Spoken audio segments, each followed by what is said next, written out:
Like Maya says, we are live.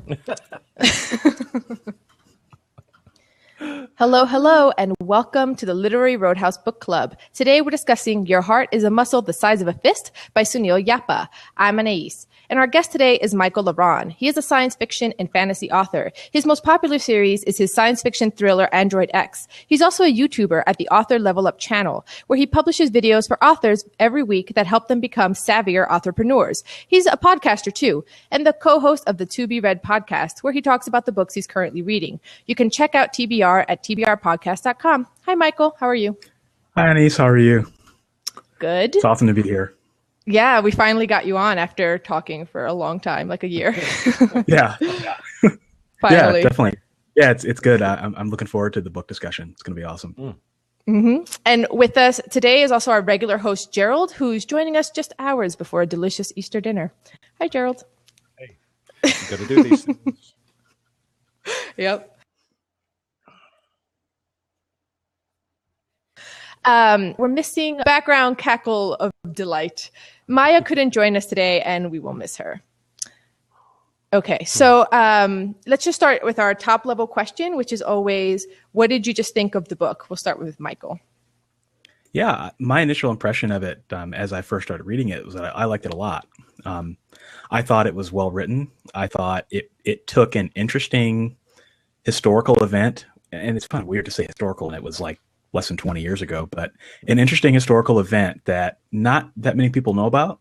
And it made an actual story out of it that was engaging and had really great characters. And at first, when I first read it, I thought, okay, well, I don't know how to feel about this because I feel like maybe it's just going to be all purple prose and, not really very much story. But as I got to know the characters, I really enjoyed how he was able to take the event of one day, right? One really, really long day, 1999. And yeah, it was a great story. It grew on me as time went on, and I like some characters more than others, and I guess we can talk about that. But overall, I'm really glad I read this. It's a great recommendation. Yeah, I'd agree with that. It was we talk a lot on the other podcasts about how a story is written, and this was written in a really a sort of I don't mean to inflammatory, but it's a sort of simple way. It's fairly easy to read. There's no difficult words in it, so you're taken straight into the story. I love the fact that the timeline is compressed. It's just one day, and that the story of that day, which I was aware of before, but not in detail. The story of that day is told through these various characters who were all sort of interesting and engaging and slightly quirky, and all had different slants on the day. So yeah, really enjoyed it. Perhaps not way up there as all-time best, but still a really, really good book. Yeah, I loved it as well. And like mine, until I sort of got into it, and I'm like, okay, it makes sense now. The first few pages, I think there was a worry there for me. But let's talk about that. The event that it's talking about throughout the course of the day, it's very political. And when you're dealing with a fiction book especially, that's very political, there's some trickiness to how do you go about this without seeming like you're like on a soapbox, right? And I wanted to know how you guys felt, how the issues of globalization and all of that was explored in this book. Did you feel like it was too much or bright or just anything? I think this book did it the way that it should be done, which is it properly integrated character, story, and the politics all into one cohesive package. And it didn't feel like at any time that they were beating you over the head with it, even with like John Henry's chapters, which I thought were the most political chapters where you could really feel the political heat. It never beat you over the head with it. And it's kind of funny because I just read Grey Mountain by John Grisham. Have any of you guys read that? Or have you read any John Grisham books in the last 20 years? People kind of get upset with him because his books go after big pharmacy or big coal. And from page one, you just get the sense that it's just a super liberal book. And it's almost all politics and no real story. And so reading this was kind of like a breath of fresh air. So yeah, I personally loved the political slant of the book. Yeah, yeah, I think so, because you can't tell a story of the day without the politics behind the day, and yeah, I thought it wasn't overdone. It could have been overdone, but it was yeah, as Michael said, it was really well integrated within the fiction of the book. So I thought it was very tastefully and carefully dealt with. It's funny because as I was reading it, so I lean the same way as the politics of the book. So for me, it was like perfectly done. This is exactly how you do it. But having worked for 4 years in finance and meeting some of the more conservative free market, perspectives out there and dealing with them on a day-to-day basis, they were in the back of my head. There was a part of me that was like, if they read this book, they would be really upset. They would be like, except, like they would be like, well, it's not giving, for example, Bancroft enough credit for his perspective. It's vilifying people like Sir Bancroft at the end. So it was a part of me that was like, I feel like this is really good for people who are already lefties, or I guess righties in the UK. You guys are backwards. But, sort of like, or we're backwards. I'm sorry, Gerald. Yeah.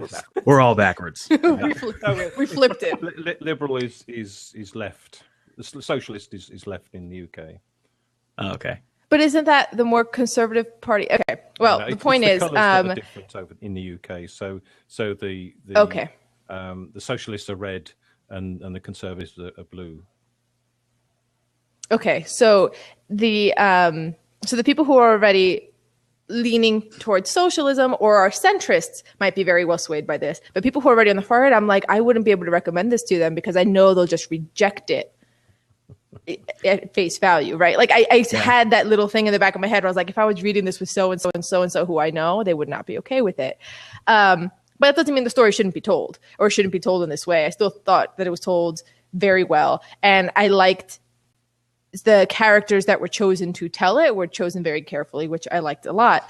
But one of the other parts of this political thing, which I had never thought before because I've never been in a protest, was the power of chanting, the community of chantants, which kept coming up a lot.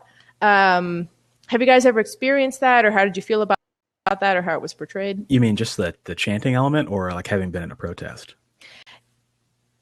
The strength that comes from chanting in community. So there's that scene, which I think is my favorite scene, where Victor had been resisting the chanting for a while. And then when he finally sort of breaks through and transcends and goes from pain and suffering to a sort of joy, and he starts trying to chant a little bit, and he's like croaking the words out.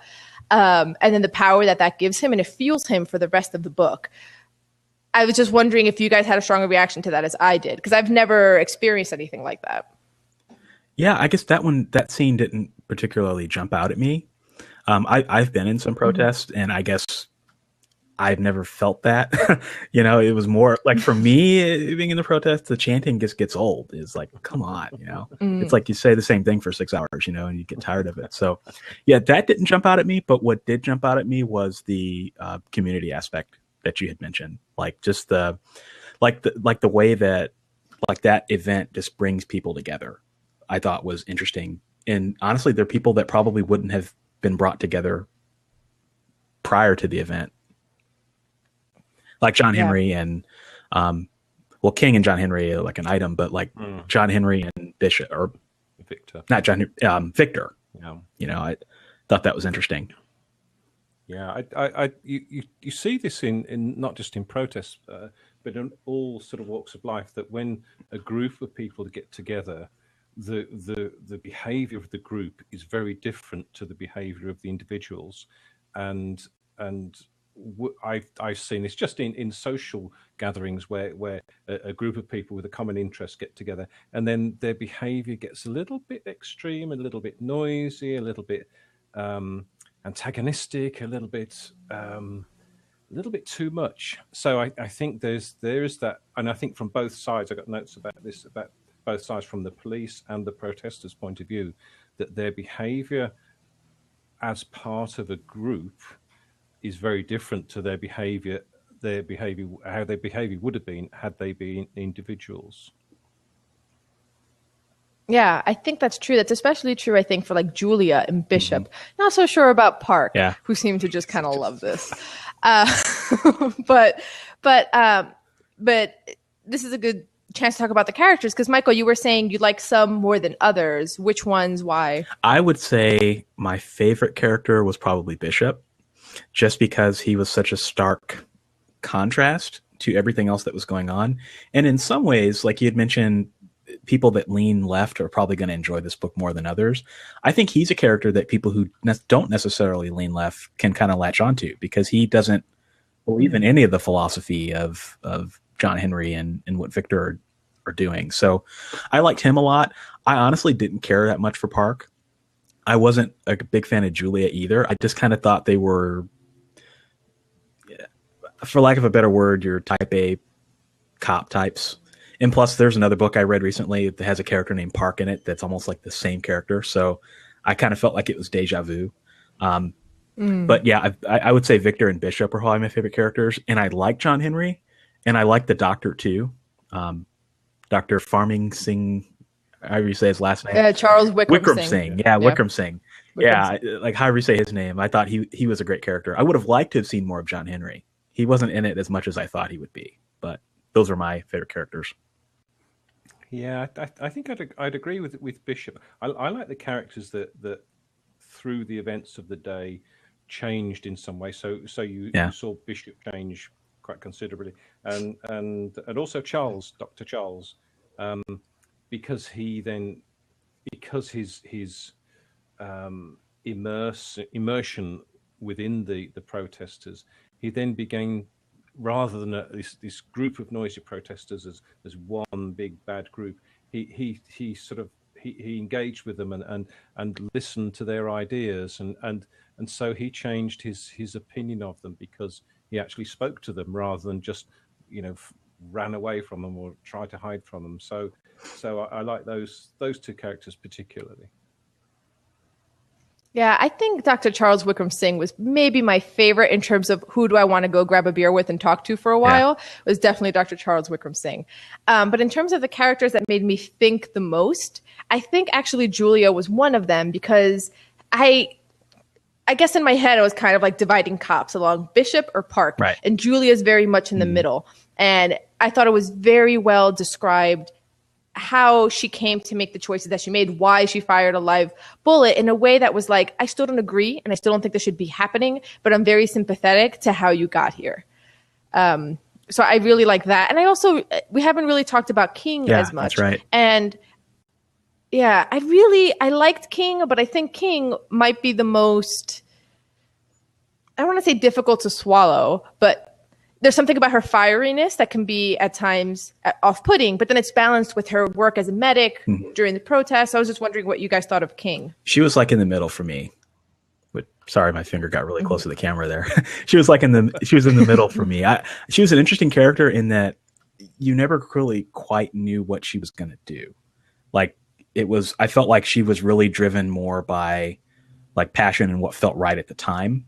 And I thought that lended to some really great prose. But yeah, in terms of character, she was in the middle for me.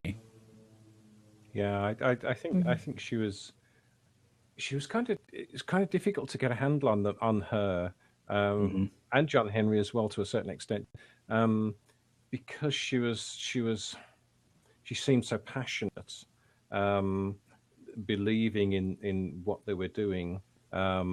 But then she seemed to sort of have that point where she screamed at Victor and she just sort of went over the edge, and you just wonder whether she's passionate for what she believes, for this protest, or whether it's like a career for her, the protesting. It's just she just automatically protests against everything, because it's what she does. It's her career. It's her hobby. It's how she spends her time. Good point. I think there was a passage. Yeah, there was a passage in the book where I had a similar thought, which was when it's going through her jumping from process to process, and she was with this guy, then she lived in this tree, then she went here, which made it seem like she was like a career protester.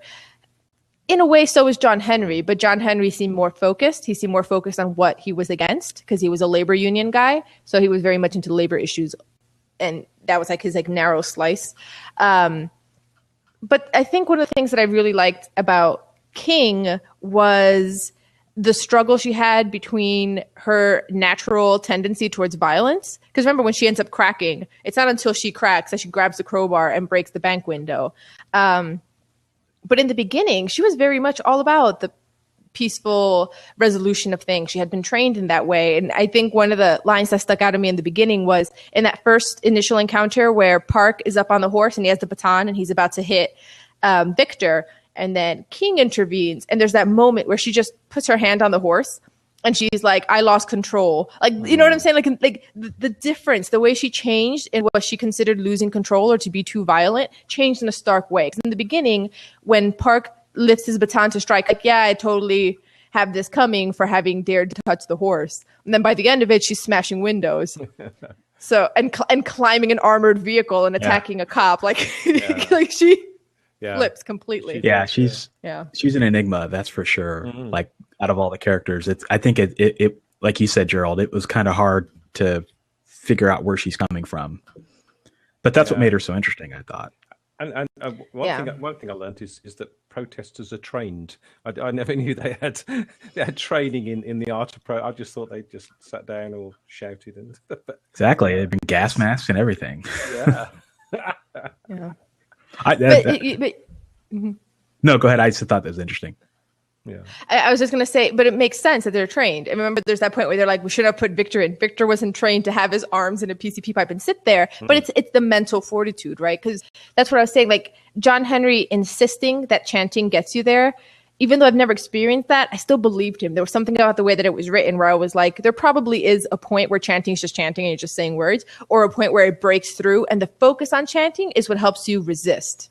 Yeah. And it's all part of the group thing. You see it at sports matches, particularly in football over here, where the chanting is part of the group thing, and it solidifies the group, the members of the group, and they're all part of the same game because they're all chanting and singing this same song. It's all part of it. And both sides were very much. So they had different beliefs, but they were kind of in that moment, short term, their goals were the same. Control of what they considered to be their city, not the other side's city, and to win. And John Henry's point of winning was, if they fire at us, if they attack us, then we've won, right? Where the cops, it was just, if we can clear the streets, then we've won, no matter how that happens. They don't see it as a loss that they were forced to use tear gas, which I thought was pretty interesting how so if you're seeing this as a battle that's happening here in Seattle, no one agrees to what winning is, right? Like when you play golf, whoever has the lowest score wins, right? Mm-hmm. Like they don't agree to what the win is here, which I thought was interesting. Well, they don't agree. No one agrees on what the game is. You know, one side's playing checkers and the other side's playing backgammon. And so you just, at the end of the day, both sides think they've taken something and there's really nothing. It's just this weird gray area in the middle that becomes history. Yeah, and I think it's interesting that in any sort of protest like this, the protesters come protesting against political action and political decisions, and yet on the protest they're brought into conflict with police, and the police, you know, whatever their private, they seem to be, they seem to have aggression built into them. And so they wear all the protective gear, and they in this country they have these shields, and they bang their batons on the shields, and in like a chant, the same sort of thing. They you know, in a rhythmic like this, and it's like the protesters come to protest the politics, but then once they get there, they're in conflict with police. So I think it's the political aim is to turn the tide away from the politics and into on the street aggression. Yeah, it's very clear that they're not, the cops don't move as individuals. They move as one. And it's that one's very, like in the beginning, before they start throwing the tear gas, when Bishop is talking to them, and Bishop, what he's basically wrestling with isn't what's the plan for the rest of the day. It's how do I get these guys to not be so trigger happy? Like when you're in Bishop's perspective and he's talking to them, he's like, how do I get them to not be violent from the go. Right. And then at the same time, how do you reconcile that with what's going on with the protesters? Right. Mm-hmm. And he's got that pressure from the mayor to clear the streets. And, that's why I loved Bishop as a character. I mean, you just could see so much conflict there. And then, there's the conflict with his son, realizing his son is out there. Yeah. I love that. That was probably one of my favorite emotional aspects of the book. And Bishop understood the other side really well. Like, he understood all the sort of like progressive socialist arguments that the protesters had, that his son had, that his wife had. He just said, attaining that will kill you. That, like, it's impossible. Like, he was already defeated from the go, which I feel like is true for a lot of people. I've heard people say that, where they're like, that's such a nice dream. You're totally right. That is definitely something that would be great, but completely unrealistic, and you have to live in reality. Yeah, there's definitely a sense of realism. It's almost like two strands of realism, though, because Bishop is just very much, life is what it is. These are the cards you're dealt. Deal with them. But on the same side, at the end with the protesters, that kind of becomes the stance they take as well, right? Like with King at the end of the novel, where she just wants to die, but the medic says, "Well, you're going to live," right? And it's almost like she adopts that worldview as well. Mm-hmm. Yeah. I think that mm-hmm. Go on, Karen. I was just going to say, I think John Henry is the one person who, for me, seems to consistently transcend what you would expect. Like, he's the true martyr. He's the one where he sees King get shot, and what does he do? He lies down in front of the armored tank. Like, he's the closest to, like, the Gandhi ideal. Mm. Yeah, I think the other did this.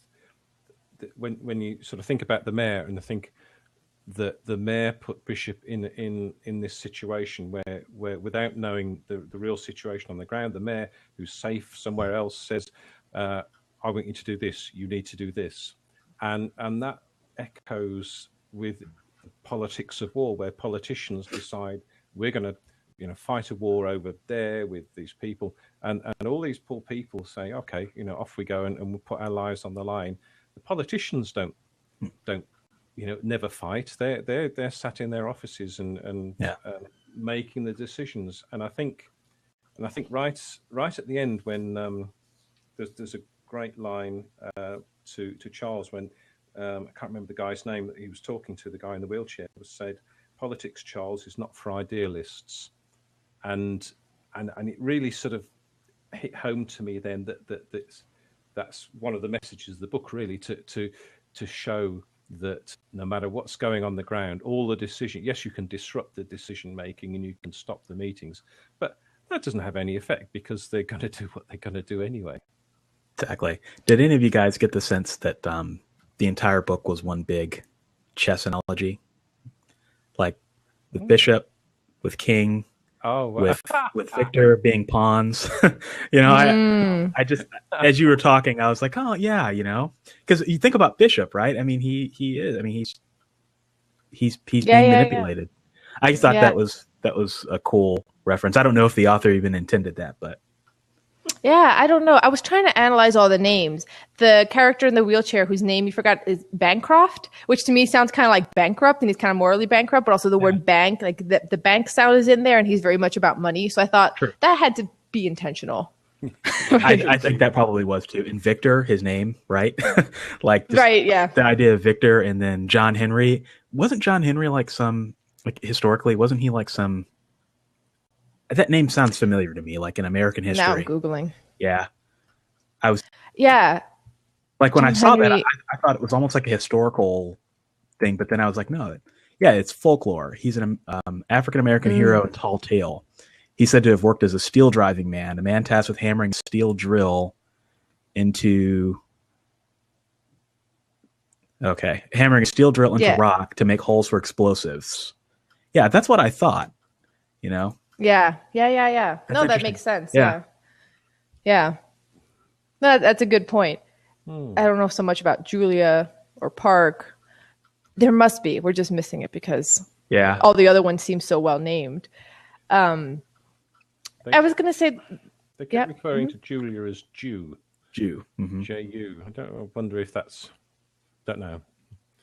That's I don't know. Yeah, I wondered about that too. I think part of the reason also why I might have been endeared to Julia right from the go is because one of my best friends since I was 14 is Guatemalan and has that look, the like almond-shaped eyes, the Mayan look. And when she was described, I was like, oh my God, it's my friend. Like, so that kind of endeared me. It was the exact same sort of description. But I was going to say, the character we were talking about in the wheelchair, so he had that line that politics is not for idealists. He also had the other line when he's saying to Dr. Charles Wickham Singh, I have to say the whole thing every time, where he's saying to him, we'll cut you in under these terms if you guys spend less on education and health. And then Wickham Singh is like, no, our people are never going to be okay with us cutting funding for education. And then Bancroft's like, who decides policy? The people? Like, pfft. I was just like, oh, like that's why there's people in the streets protesting. Like that's the attitude that begets this. Yeah, true. Yeah. Yeah, I thought, and I because when I worked in finance, it was in development finance, so we paid a lot of attention to what the IMF was doing, to what all the different development banks were doing, and it was always like that. It was like, we'll give you this loan in pieces, and you have to cut from here, cut from there, in order to keep earning this money that you desperately need, and interest rates that are not really helpful. Yeah. So I think that felt very real for me as well, having worked in that industry. True. I don't know about you guys, but when this happened, historically, I was like 12 years old. So I don't really ever remember this. And I remember reading it a couple of years ago, that this had happened. And I was just curious on your guys' if you had knew about this beforehand or if it. I knew, I mean, it's different for me because there's this big patch of water between us. But I certainly knew because I was a little bit older than 12 when it happened. And certainly I heard about it. But I think there was a film I watched on TV just a year or 2 years ago that was made of the protests. So that sort of brought it back to life for me. I was 11. Yeah, I know. Annie, I was playing video games in my living room. I mean, maybe I heard about it or something. I don't know. But yeah, that's one of the things I loved about the book is like I like when authors take an event that no one really knows about and brings it into the national consciousness. Yeah. I feel smarter after reading this book. Yeah. When I told my boyfriend about it, he was like, oh, how's the book? Did you like it? And I explained to him what it's like. He's like, so it's taking a real event, but it's adding fictional characters like the Titanic. I'm like, okay, yes. Not at all. But also, I guess, yes, technically. Well, in theory, yeah, I guess it is kind of like that. Yeah, like technically. But one of the things I liked was even though it was from 1999, these issues feel so current. Like it could have just as easily have been yesterday. Yeah, I had to keep reminding myself as I was reading the book that this was in the past. Mm-hmm. Like you could have just as easily at the end of the book put George W. Bush on that airplane coming down the. I mean, it just. Mm-hmm. Yeah. Or Obama. I thought the same thing. Exactly. Next. Yeah, the issues are still going on, and the thing you were saying about the finance, and just a couple of years ago in Europe, we had the part where Greece was heading into bankruptcy and looking like it was going to leave the European Union. So German and other European banks pumped money into it, but with huge conditions, and you will do this and you will do that. And most of the money that the country made was then paid back in interest for the loans that were given to them. And you think, is that right? That doesn't seem quite right. Somehow there's, you're making money to pay off the loans that you didn't really want in the first place. Mm-hmm. Yeah. So we keep talking about how this was about one event in 1999. But even though the main plot of the book was then that one day, we actually got a lot of history because in each character's perspective, when you're in the perspective, you got their history. So there was this like framing device that was everything that happened in the past and then how it sort of informed who they are today, which I thought was brilliantly executed. And I actually thought it was a bit of a risk. There's something about stopping in the middle of action. Like he would stop like literally in the middle of action at a protest and going, let's go back in time to when this person was in the desert, like just chilling. So I thought it was a risk, but for me, he pulled it off. How did you guys feel about that? Yeah, the first time around it worked. The second time was like, okay.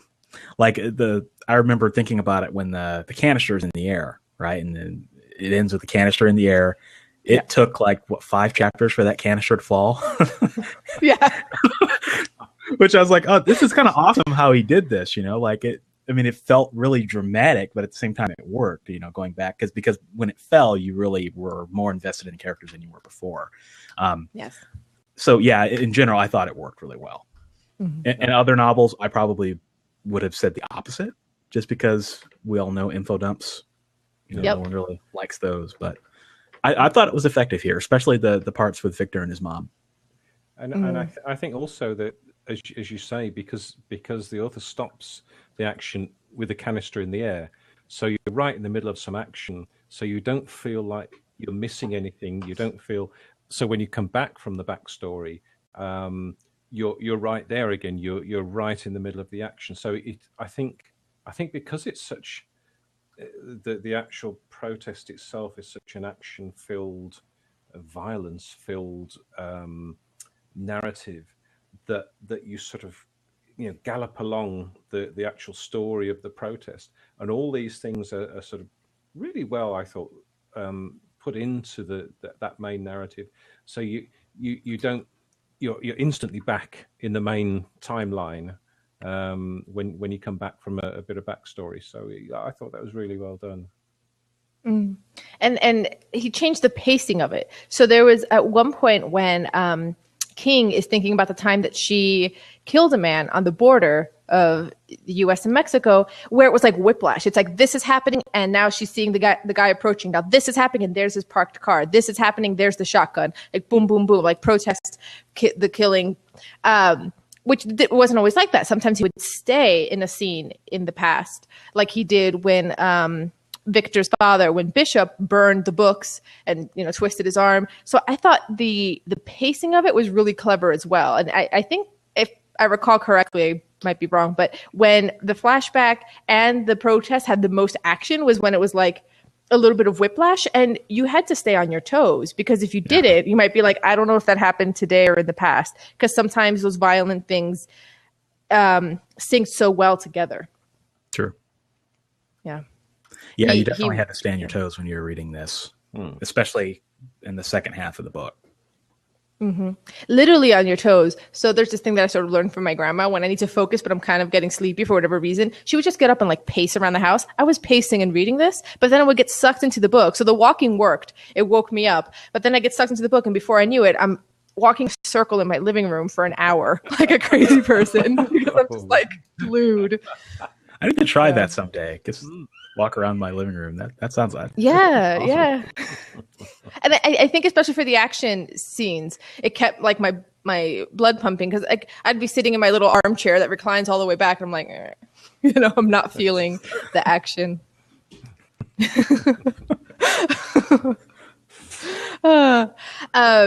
So we talked about the flashbacks, and we talked a little bit how he was head hopping. Which is another thing you're not supposed to do, and he did brilliantly. He would head hop between the different characters. But I think for me, there was few moments of humor in this book. And those few moments of humor came from when somebody said something in the book that it was only said because you're in their head. I have one example that I want to find real quick, which was the first time, this is before the violence breaks out. And Park is looking at Julia, and he's like in love with her, and he goes, Julia, Jew, she looks at him in that way she had of looking at him. So it's like all of a sudden not lyrical or poetic because you're in Park's point of view. So there was moments like that stood out to me. Like, this is the only humor here is you're kind of like laughing at the character. Yeah, he's looking at her, the way that she does. Ooh. I thought the funniest part of the book for me was when Victor was playing that game with his mom. I'm a banana in the Andes. Yeah. I just imagine some like new age music playing while they're playing that game, Yeah. And then he's like, and then he grabs the machete and he breaks it over whoever's skull. She's like, Victor. He's like, I mean, he has lunch. And he like tones it down. Yeah. Like boys will be boys. Yes. Yeah. Yeah. And even though I've never met the mom, and you don't spend time in the mom's head, the author did a really good job of, even though I've never spent time with this character, of feeling her loss. I felt like that was a beautiful person who was, and they never explained how she died, right? No. No, I think it was sudden. It was illness, wasn't it? It wasn't. Yeah, that's kind of what I had assumed, but yeah. I kind of like that, actually. Like, it was nice to have a character whose loose ends weren't tied up. Mm-hmm. Yeah. I mean, a secondary or even tertiary character. So I think it was important she was in there because she formed Victor and influenced his life, but what she was didn't really sort of impact the story. So yeah, I thought that was very well done. Agreed.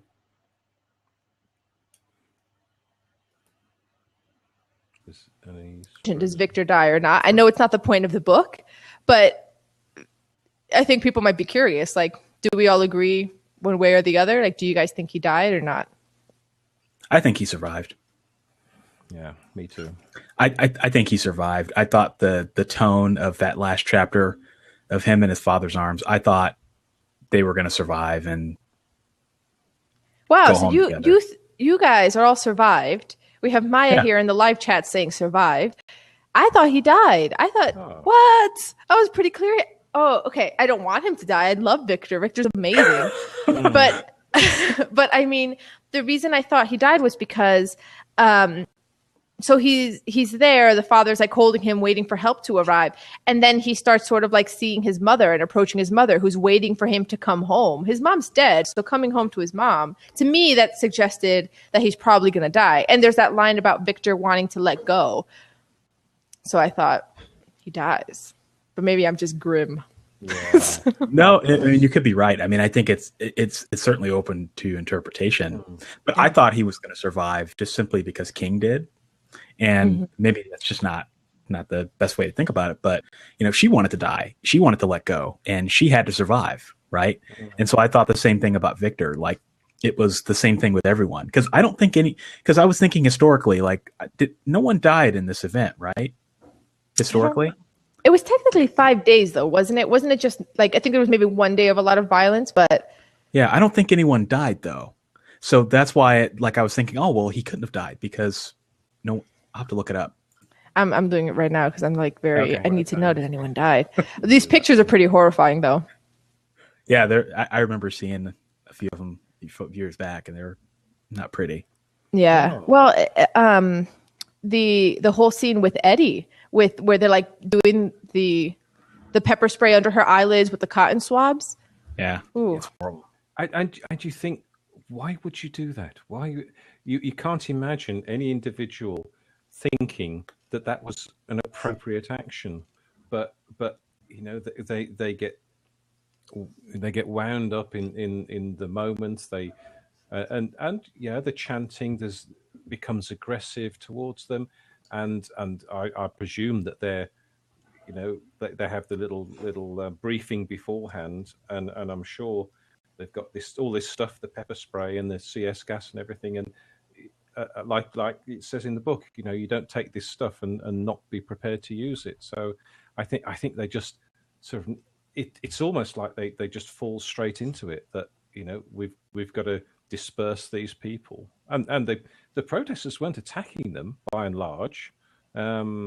So you've got this overriding force of the police and their weapons. And I love the idea that this armored truck is called a peacekeeper, and they use it as a base to attack these people. So, yeah. There's certainly a lot to be said about the mob mentality in something like this, where you just get so wrapped up in the moment that you're not really thinking. And if you have these deep-seated notions about how you feel about these protesters before, like if you already don't like them, then I just feel like that's just going to bring out the worst in you. Like, you're just going to do whatever you can to prove your point, even if it means doing something inhumane. Yeah.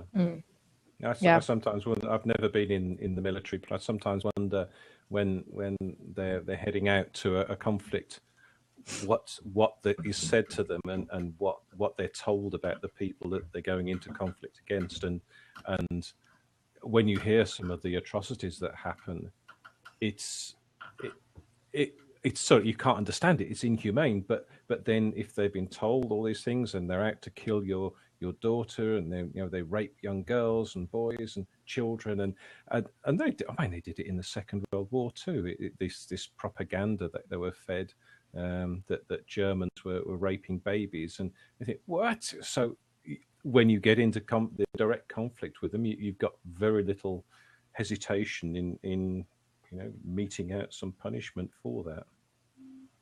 Well, yeah, I mean, in the book, when the cops swarm on Victor and they're beating Victor, the chief of police is trying to break it up and cannot once that fury takes hold of the mob. Yeah. Yeah. Yeah, I think that's the sort of an override. The actions of the police, when you look at it dispassionately, you wish that there was a command and control structure that said, you will not do this. This is the first thing you do, and then that is the next thing you do. And it seems like the police are acting as individuals within this sort of mob mentality, and yeah, the cotton buds under the eyelids of this. Oh, no, very nasty. Yeah. So when we did our overview, Michael said that there was, in the beginning, he was worried about purple prose, and I kind of was too. So I want to unpack that. I want to talk about the language a little bit. So, Michael, what were your concerns initially when you started reading it? Well, my concern when I read a lot of novels is when it starts off really, the best word to use, when it starts off really, this book starts off in a sweeping manner, right? It's a very epic view of this character, through Victor's eyes of what's going on at this protest. And he doesn't agree with it. He's just trying to sell weed. And I don't know. I just got the sense, okay, what is this book really going to be about? It was kind of my concern in the beginning, because it was like, okay, it's really beautifully written, but I have no idea what this character is about or have a reason to care about him. And honestly, that reason didn't come until a few chapters down. So I always have that concern when I start a book, when it's really well written, because I've just been let down so many times by reading literary fiction that's really well written, but nothing happens, right? Or there's no character that I like or a story that I like. And so I'm always nervous about that when I start a book. So that was my basic concern. Mm-hmm. Yeah. Yeah, I think so. I think it was. I approach books that are broadly defined as literary fiction or a good book in a slightly different. I was talking to somebody about this the other day, that in a slightly different manner. So I give books like this a lot more time than, because you can. I'm a fervent believer that you can tell the quality of the writer within a couple of paragraphs. So and whether you're going to enjoy the writing within a page or two. So straight away I like the writing. I feel comfortable with it, and then with a different type of book, I'd be wanting something to happen. I'd be come on, let's move on with the action. Let's drag me in. And I quite often criticize authors who don't give me something to latch onto quickly. But doing reading books for this podcast and reading literary fiction in a general manner means that you have to give it more time. You have to sort of be a bit more patient with the author, because I think you are rewarded later on because they do tell you a good story in a slightly different manner. Yeah, no, I agree. Yeah. I think. Yeah. So when I first started reading this, I had a hard time adjusting to the writing style, because there was something about the rhythm of it and the very, very heavy use of metaphor. Initially, the metaphors lost me a little bit, because it would be so kind of lyrical about something that would be sort of mundane that I wasn't used to that back and forth. And it took me a few chapters. I mean, the chapters are very short, so it took me, several pages to sort of learn how to read him, which I'm glad I did, because it was I enjoyed it a lot. I thought he's a very good writer. But one of the things that I did to sort of help myself get into his rhythm is the rhythm to me was kind of very urban. So I put on like instrumental, like hip hop music without any lyrics, and then it's too distracting in the background as I read. And I think it helped. Like it just sort of like got me in like the mood. Only for the first few chapters. That was kind of a cool experience, mixing like the music with the book. And I think it helps get me there. Oh, I think it's worth noting. Oh, I think it froze. Yeah, I might be a little frozen. Sorry, guys. No, you're fine for me. You hear me? Okay. You just came in now. Yep. I can hear you now. Okay, awesome. Yeah, okay. So I thought, to echo what you said, I thought one of the best parts about the novel was the parts that you didn't see in terms of his writing style. So one of the reasons I was able to stick through the book was because he did such a great job with his openings, like with his chapter openings and with his chapter endings.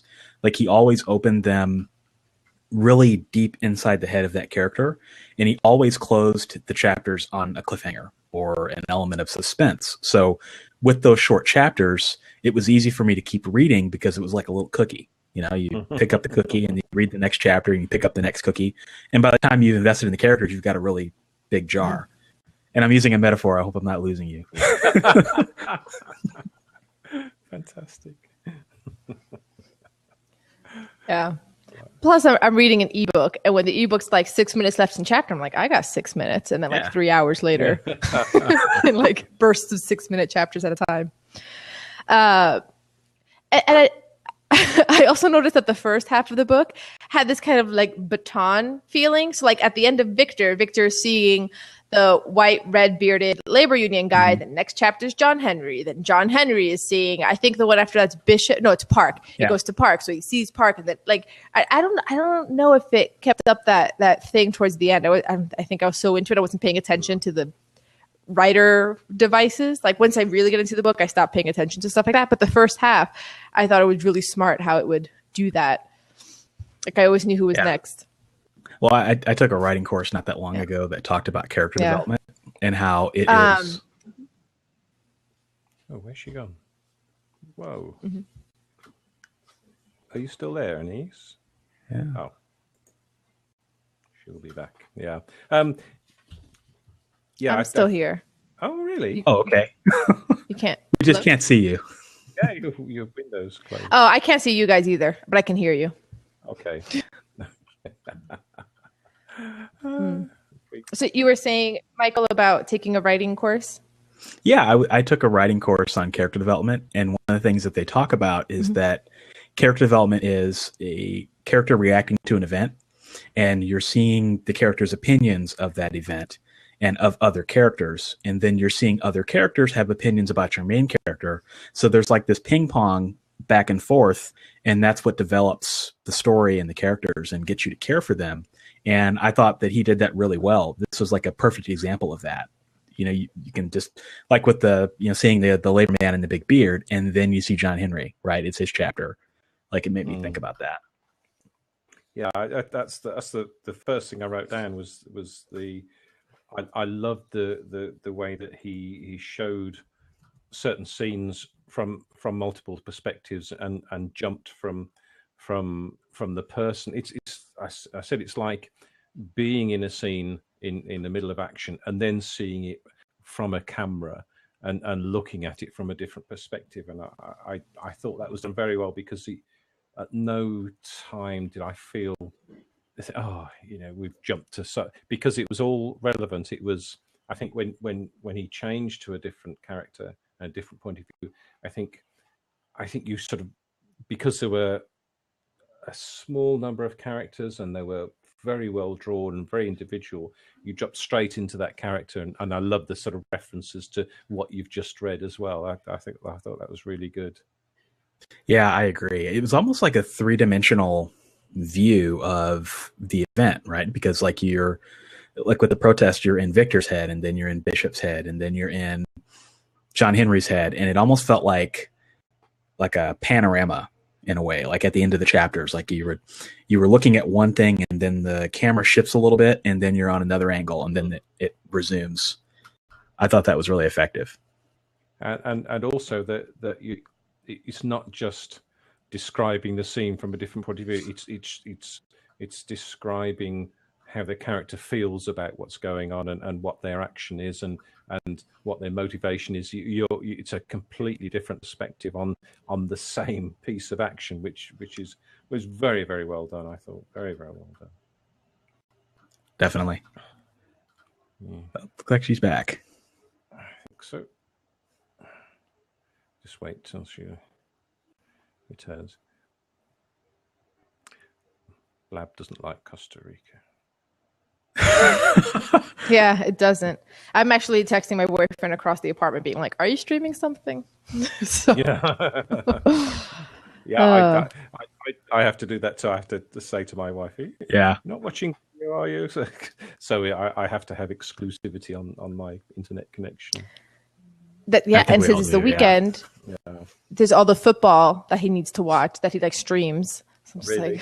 like, don't do it. Yeah. When I mean, he's British, so I say football now or soccer. Yes, I've been trained.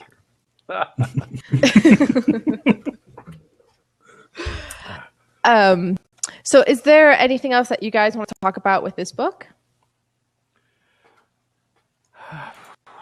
I can't think of anything. I mean, we covered a lot of stuff so far, but other than it started off one way and I thought it was going to be one kind of book, and it pleasantly surprised me, and I'm glad I read it.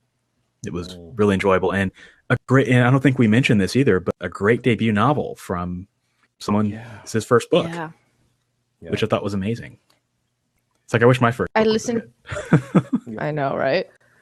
It was like I listened to this 7-minute interview he did with NPR where apparently he'd been working on this for years, and he had written a much longer one that was over 600 pages long, and then his laptop was stolen. He didn't have it in a cloud anywhere. So he lost the entire thing and had to start from scratch, and then made it much shorter. But I think it's probably better. I think the length was perfect.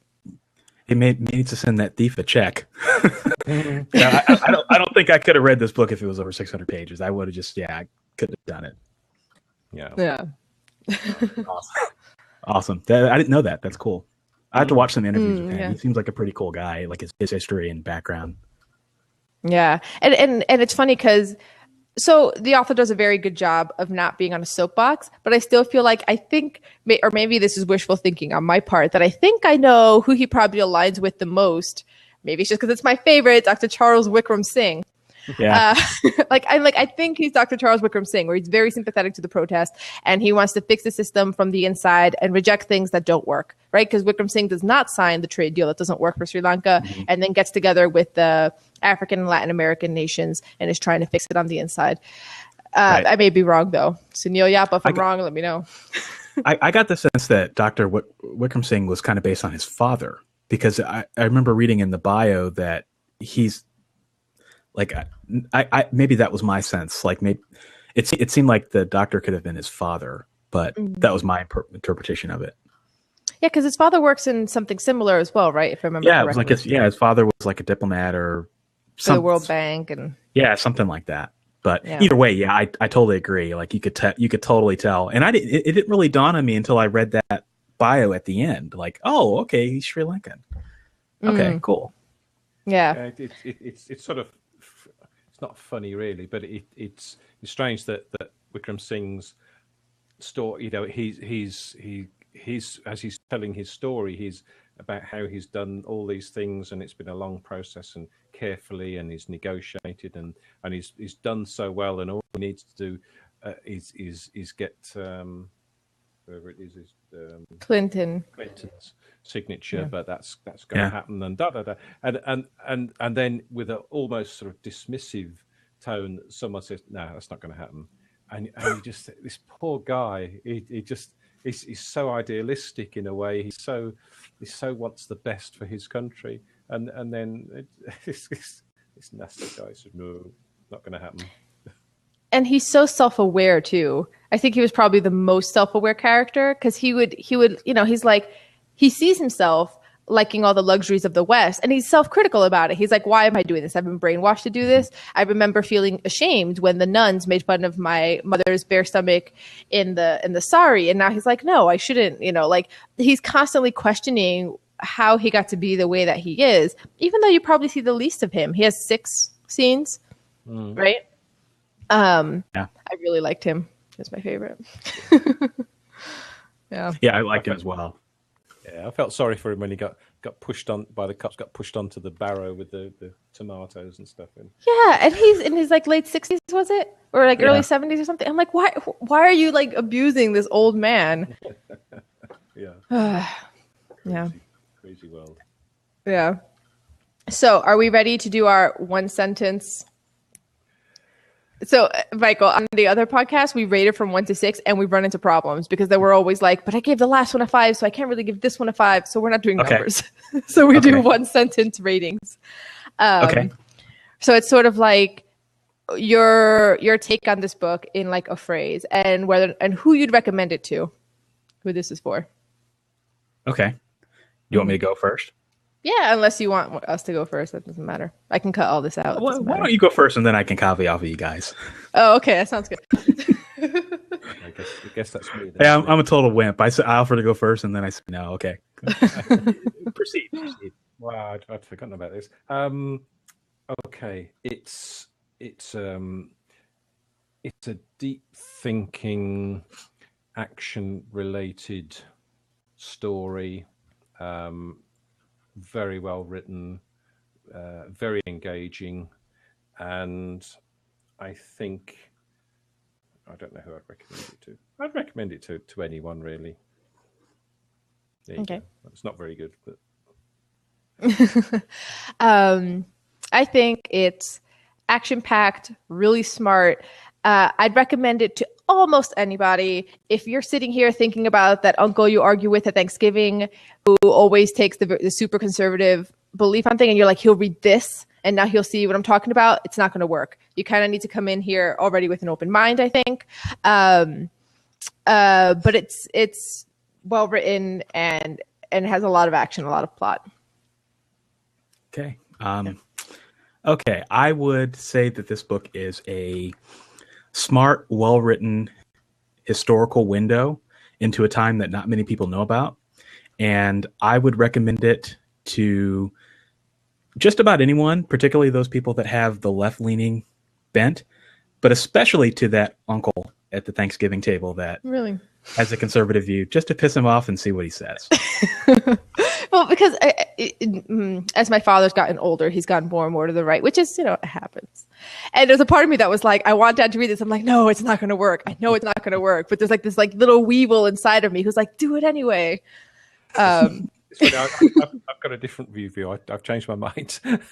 I think I'd like to say that it's a fascinating account of a historical event through fictionalized characters.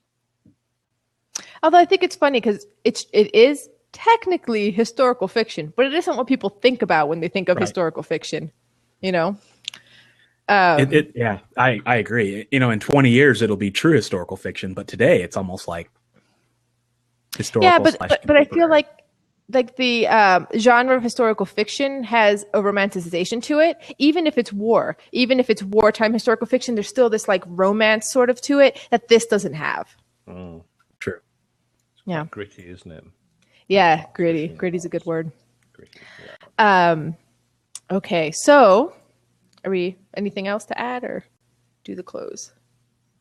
Okay, so next month we're reading The Sellout by Paul Beatty, which I have to say I'm a little nervous about because it's a satire dealing with some very ugly topics such as slavery in the only way that lets you breathe, with dark humor.